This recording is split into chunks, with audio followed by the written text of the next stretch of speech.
Are you tired of projects stalling out, underperforming, or causing your team stress? Project management involves a lot of factors, but the key to successful projects happens even before you begin.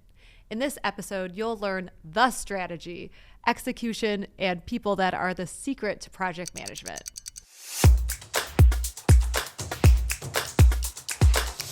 Welcome back to Bootstrappers, the podcast that helps entrepreneurs scale their businesses fast with the power of remote teams.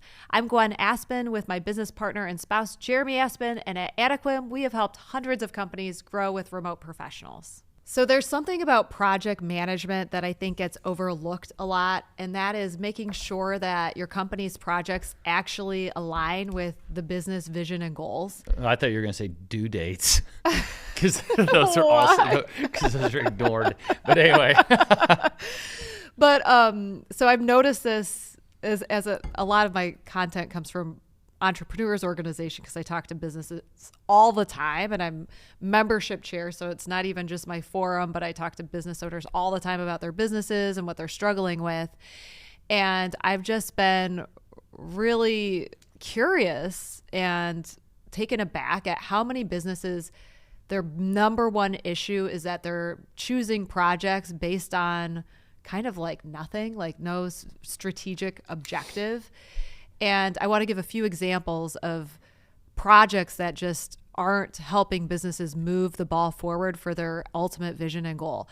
One person I was talking to, they had a brother-in-law that worked at the business and he wasn't particularly productive, but they wanted him to do something. And so they curtailed a business project just for him to make these dashboards for the business, which, okay, having dashboards for a business, great, helpful.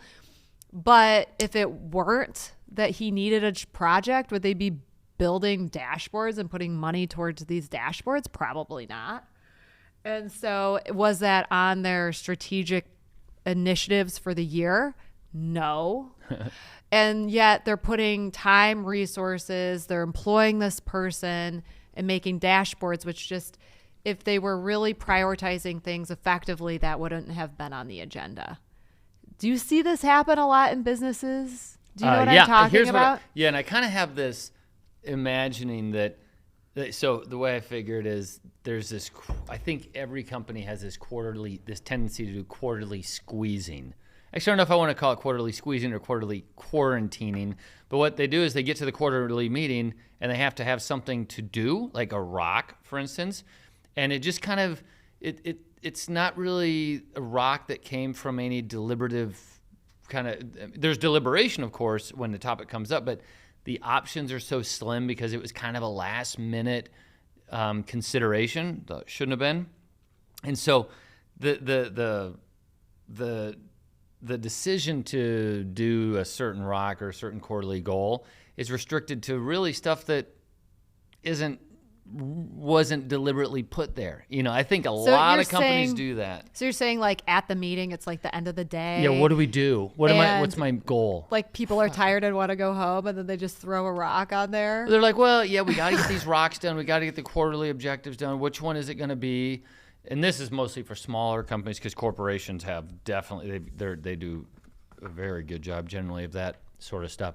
But the small companies, they just kind of like, yeah, what do I need to do what does need to be my focus this quarter?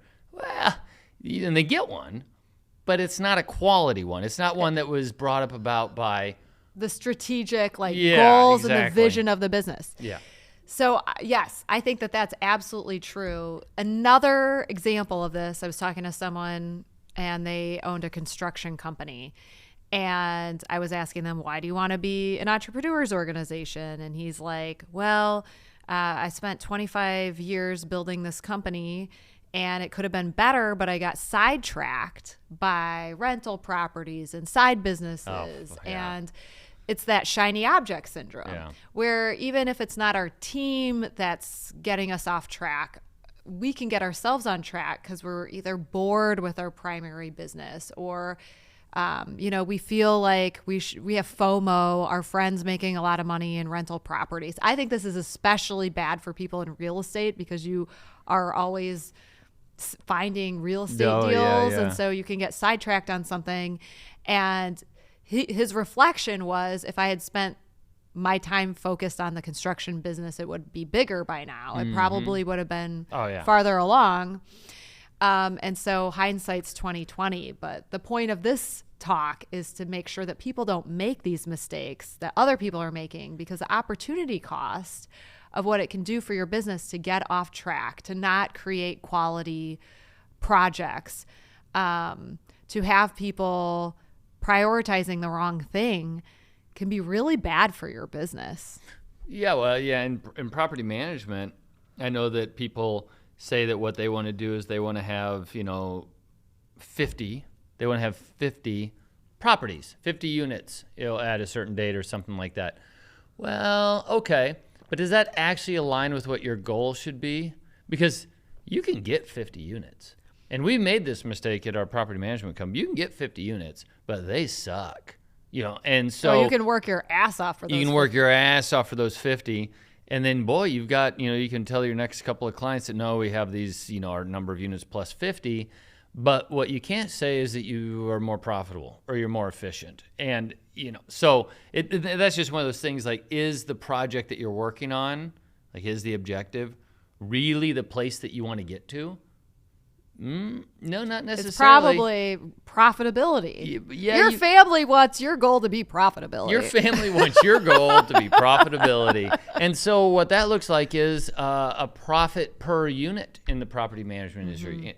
That's what you need to do. In HR, it's gross per employee. And those are the kinds of things that when you focus on them, that worked. And then when you're really clear about those metric goals, then the projects become really clear. Yeah, and they start to puzzle piece together, like, okay, got it. And then you can tack something onto that later that makes like a coherent point in the long term, as opposed to, oh yeah, we got this to be better, but great, we have 50 units. Now what do we do to make them 10 that are profitable? So I went to this, I don't know, it was like a talk that was called Un-F Your Books. It was I can't remember the guy's name. They didn't use the F word? They did use the actual F word, but I'm going to be... Unfuck your books. Thank you. So anyway, I went to this thing and the guy was saying that a lot of small businesses, they make mistakes because they don't really know what they're looking at with their books. And he said entrepreneurs are really good at coming up with a plan once they know the true framing of where their business lies. And I think the same is true for these quarterly goals or whatever your projects are that you want to get done. If you're really clear on where you're going and you know exactly what you're trying to achieve, then the projects end up being very clear, and then the steps to completing the projects end up being clear. So it's really being clear on the front end and just taking that extra step when you're creating a project goal. These are the projects we're going to work on this quarter, this year. Take that extra step to ask the question, is this really out of all the projects I could do at the company this year, are these really the ones that are going to move our business forward faster? And don't base it on your brother-in-law needing a job or your friend, bringing you a great new project, an apartment building that needs to be flipped or whatever, but really on your true business objectives. And I think it will really help people move their businesses forward faster, because I think sometimes we get to solving problems and we're not even clear on what the problem is. Does that make sense? That's another. Yeah, or it's myopic. There's a lot of times that you have a problem today that you've identified, and you'll start to work on it, but it wasn't directed towards the root cause of the problem. So then it becomes kind of a patchwork sort of project management structure. Whereas if you can dedicate your resources to more root causes as opposed to the effects of inefficiency, then you're going to be far more likely to be able to accomplish something that's worth having accomplished. So as people are deciding on the projects that they want to complete, the number one thing is to write all the potential projects down, prioritize them, and be honest about the time frame that you can actually achieve these projects in. Because like Christmas time, having fourth quarter having the same amount of work in that quarter as you would the first 3 quarters is you're unlikely to succeed because Christmas is in there, Thanksgiving is in there. Yeah, that's no joke. Or, you know, in the summer, if you're spending more time with your family out on the lake or whatever, you're probably not going to get as much done. So be very clear that in your limited resource, which is time, what are the projects you're going to get done and what's realistic given that time frame that you can get things done. Because the other thing is just having too many objectives and not being good at accomplishing anything is one of the reasons projects don't get done. You know, and And we had that problem at Wistar. Oh yeah. We weren't able to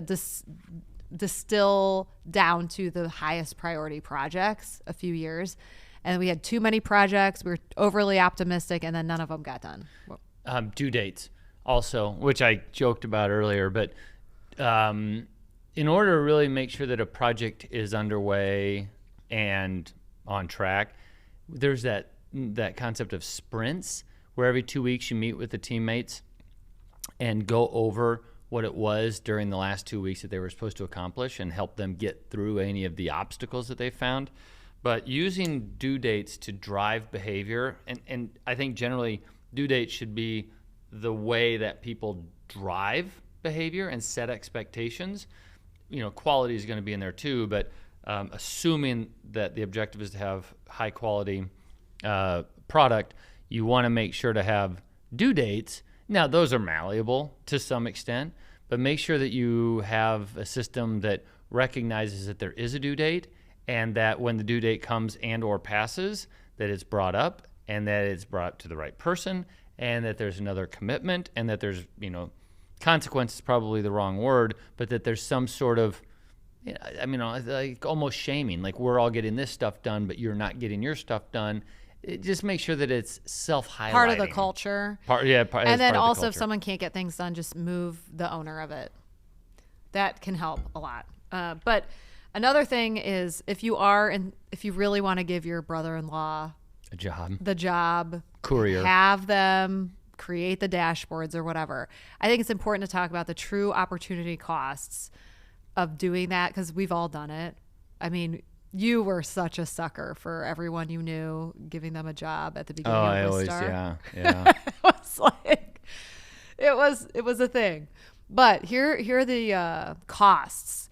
I read an article that if you have a low performer sitting next to you, then a high performer's productivity is going to be reduced up to 30%. So if you just have your brother-in-law in the office and they're a low performer, they're going to take down the whole. Well, and I had a friend who's now deceased that, you know, I kind of just want to make sure he had a job. I can tell you that's a fascinating statistic because he was an underperformer, to say the least, and it dragged the shit out of everybody. It really did. It was an anchor. That was bad. I mean, that was a million years ago, but we had to learn that the hard way. And this statistic is from Northwestern's Kellogg School of Business. And if you sit next to a high performer, then your productivity is boosted by 15%. What happens if you don't sit by anybody? Well, did they talk about that? They didn't talk about that. Oh. And so I do think it's important to just understand the true opportunity cost if you're going to give your brother-in-law the job. And it's the time and attention that you take to like have a conversation about that project that really doesn't bring anything to the table or move the ball forward in a real way for your business. It's opportunity cost of having a different project be the focal point of the business.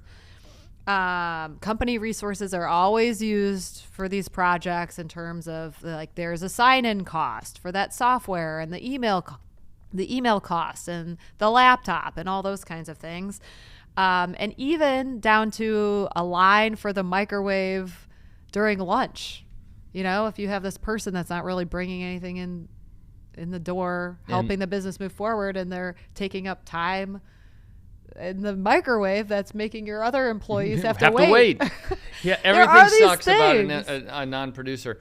I would bet you money that it would probably be less expensive to just give your brother-in-law half the salary you would have paid him to do any work. Don't have him come into work. Just make it like you're their welfare system. Pay him half. They can go find some other McDonald's job or whatever, and it'll be less expensive for you to do it that way. Yeah, just do it as a charity project. Just do it as a charity project, yeah. I'll bet you it's a less expensive charity project than having a full-time kind of half-assing employee sitting next to who you hope will become your overperformers. So anyway, I just hope that the main goal with this one is just to really reflect on, are these the right projects for you as a company to undertake? Is this moving the business forward? Is this the focus you want the company to have? And if it's not, is it really worth it to do this project at this time period? Because being honest about the opportunity costs, if you do that, I think you'll find maybe you should make a different decision. I think the one takeaway, if it's me, is go to your quarterly meetings with well thought out potential projects.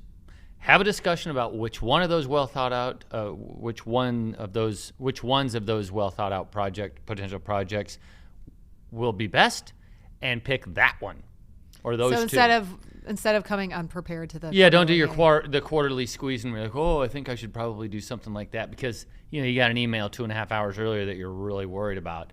Don't let that be the driver. Have your list of really well thought out possible projects. Go to the quarterly meeting, get the feedback, pick the best one, and remind yourself of what your true goals are. Your 3-year goals or whatever are for the company, and keep that in mind as you choose those projects. Mm-hmm. We hope this episode was helpful with making your projects a success, but we want to make it even easier for you with our ultimate guide to successful projects. You can download this free PDF now. The link is in the show notes.